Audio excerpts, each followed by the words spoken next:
ஒரு நம்பர்.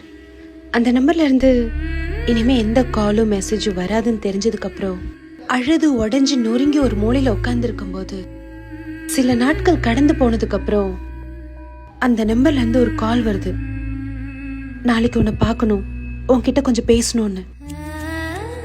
முடிஞ்சு போச்சுன்னு நினைக்கும் போது இதையே மறுபடியும் நம்மளை தேடி வருதுன்னு ஒரு கேள்வி.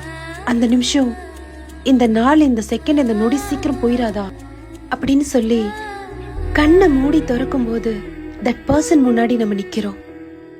என்ன பேசுறது, என்ன பண்றது எதுவுமே தெரியல.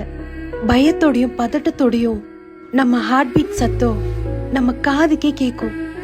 இந்த நிமிஷம் அவங்க நம்மள ஹக் பண்ணி இந்த ஃபீல் அவங்க உணர்ந்துட மாட்டாங்களான்னு மனசுக்குள்ள ஒரு ஏக்கமா இருக்கும்.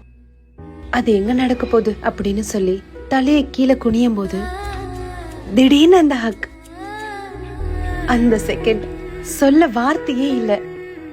இது மாதிரி சில முடிஞ்சு போச்சுன்னு நினைக்கிற உறவுகள் எல்லாம் எதிர்பார்க்காத நேரத்துல திடீர்னு ஒண்ணு சேரும். அந்த பர்சன் உன்னை புரிஞ்சுக்கிறதுக்கு ரொம்ப நாள் ஆச்சு, இனிமே உன்னை நான் மிஸ் பண்ண மாட்டேன் அப்படின்னு சொல்லும்போது எவ்வளவு சந்தோஷமா இருக்கும். சில உறவுகள் இந்த மாதிரி சேர்ந்து இருக்கும், நான் நம்புறேன்.